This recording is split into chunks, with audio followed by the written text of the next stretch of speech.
అన్నమయ్య జిల్లా కేంద్రంగా రాయచోటిని కొనసాగించాలని డిమాండ్ చేస్తూ రాయచోటిలో జేఏసీ ఆధ్వర్యంలో చేపట్టిన ఆందోళనలు కొనసాగుతున్నాయి. రాయచోటిలోని నేతాజీ కూడలిలో కర్నూలు చిత్తూరు జాతీయ రహదారిపై బైఠాయించి ధర్నా చేశారు. అనంతరం మానవహారంగా ఏర్పడి రాయచోటిని జిల్లా కేంద్రంగా కొనసాగించాలి, మదనపల్లె వద్దు రాయచోటి ముద్దు అంటూ నినాదాలు చేశారు. అన్ని రాజకీయ పార్టీల నాయకులు, వ్యాపార విద్యా సంస్థల సంఘాలు, యువత రహదారులపైకి వచ్చే ఆందోళనలో పాల్గొన్నారు. వ్యాపారులు స్వచ్ఛందంగా దుకాణాలు మూసివేసి బంద్ పాటించారు.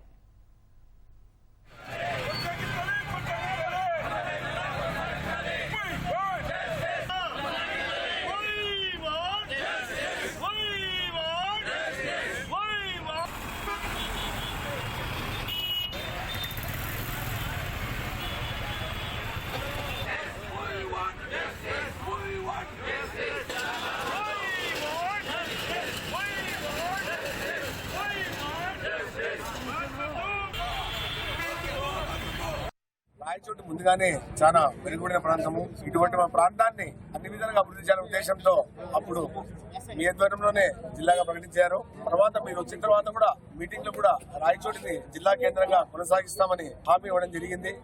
అటువంటి రాయచోటిని ఈ రోజు మండం ఒక సైడు, కాళ్ళు ఒక సైడు, చేతులు ఒక సైడు నరికి విసిరేస్తున్నారు. ఇది సరైన పద్ధతి కాదు. ఇప్పుడు అన్నమయ్య జిల్లా మీరే కొనసాగించినారు. రాయచోటి ప్రజల అభిప్రాయం మేరకు మీరు అన్నమయ్య జిల్లాని కొనసాగించి ఇక్కడ పూర్తి ఇన్ఫ్రాస్ట్రక్చర్, కలెక్టర్ ఆఫీస్ కానీ, ఎస్పీ ఆఫీస్ కానీ, కలెక్టర్ ఆఫీస్ కూడా 60 ఎకరాలు కొత్తగా కట్టడానికి కేటాయించినారు. ఇంత ఇన్ఫ్రాస్ట్రక్చర్ డెవలప్ చేసి మా అందరి మన్నలు పొందినారు. అటువంటి ప్లేస్ లో ఇప్పుడు మీరు కొత్తగా డిసిషన్ తీసుకొని 3 జిల్లాలు చేసే జిల్లాని 3 నియోజకవర్గాలు కలిపితే కూడా మేము దానికి కూడా ఒప్పుకున్నాము. ఇప్పుడు ఆ 3 కాన్స్టిట్యూషన్లు కూడా సపరేట్ గా డివైడ్ చేస్తే రాయచోటి ప్రజలు జీర్ణించుకోలేకపోతున్నారు.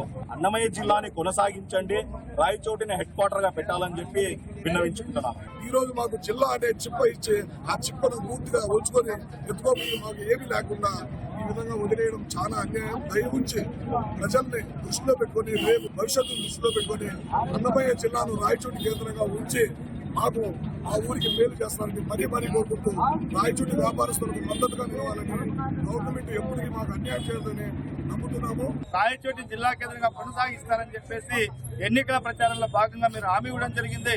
ఆ హామీ మేరకు ఈ త్రిసభ్య కమిటీ యొక్క మాటలు నమ్మకుండా ప్రత్యక్షంగా ఇక్కడ విజిట్ చేసి వెనుకబడ్డ ప్రాంతాన్ని అభివృద్ధి చేయాలని చెప్పి కోరుతా ఉన్నాం.